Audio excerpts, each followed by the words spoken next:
Hi, I'm Matthias. I'm the founder of PRLab. Welcome to our YouTube channel where we discuss everything about doing PR in the digital era. PRLab is one of the leading tech PR firms helping companies grow with the power of PR from all over the world. And in today's video, we're going to discuss cybersecurity PR. Let's dive right in. Before we start, I have an announcement to share. We have created the first of its kind Tech PR Academy, created by PR professionals for people that want to become PR pros. Doesn't matter if you have some experience or not in the PR field. The idea of this academy is to take you from zero to becoming a PR pro in only 8 modules.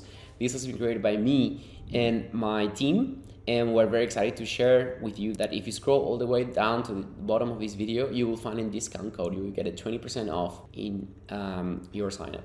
So I hope you enjoy the academy and see you in the headlines. Okay, let's talk about cybersecurity PR. What is PR essential in the cybersecurity space? The cybersecurity space is very scrutinized by the media, and building trust plays a critical role in becoming successful at doing PR in this space. A lot of cybersecurity companies rely on acronyms and technicalities to share their stories with the media, and they simply don't cut it.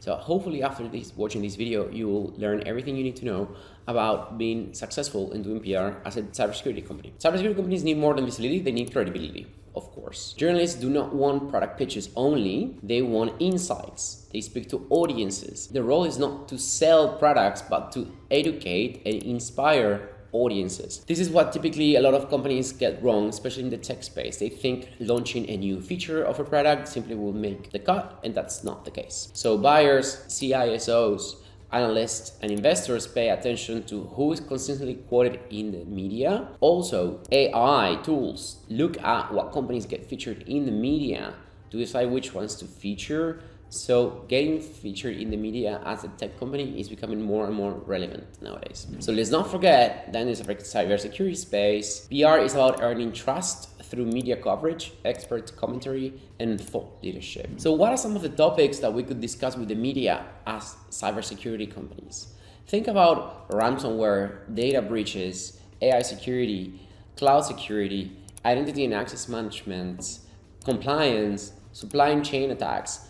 All these things are happening in the conversational sphere of the brand, but only a few of them speak about these topics. Many of them only focus on product launches, funding rounds, new offices, new hires, but they disregard all these topics that specialized media really care about, and that's what brings us the authority that we need in our field to actually get to the tier 1 media. So newsjacking and thought leadership play a crucial role in the PR strategies that we could build for cybersecurity companies. Think about jumping on trends, jumping on sharing data with the media, talking about seasonal stories such as Christmas or New Year's or holidays, creating educational thought leadership content for other C-level executives when it comes to best practices in cybersecurity, etc., etc. The important thing is that your PR strategy should contain a mix of stories in terms of not only product-related stories, product comms, and commercial stories, but also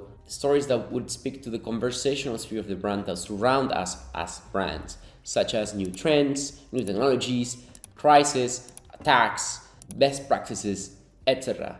If your strategy combines both of them, then most probably you're going to be perceived as a brand that adds value, especially if we're sharing these stories consistently with the media and we're consistently increasing our share of voice and positioning ourselves as an insightful brand. That's ultimately what the media wants from us as brands.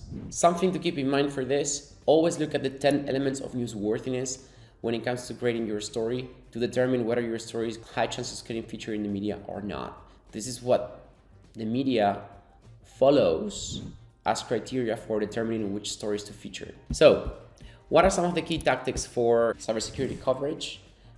First, build a media list, split it in tiers, align on what your goals are behind doing PR, as in, do we want to get investment? Do we want to expand into a new market? Do you want to sell more products? And then determine which media is relevant for that. Once you have done that, create a PR rollout plan. Split it in tiers, of course, but also have a good mix between seasonal and evergreen stories in your content and PR calendar. Stick to the plan for a few months and consistently share relevant stories with the media that would not only leverage your own case studies, but also the insights of your executives in your company or your experts in your team. Doesn't matter if you're a solo team or you have a team of people working with you, you can still do this. The important thing is that you proactively jump on stories that the media care about. And afterwards, measure, see what impact does that have in your pipeline, and see if that's getting you closer to your business goals or not. I hope you enjoyed this video as much as I enjoy making it for you. Leave your comments in the comment section and subscribe to our YouTube channel. We post all the time, and I'll see you in the headlines.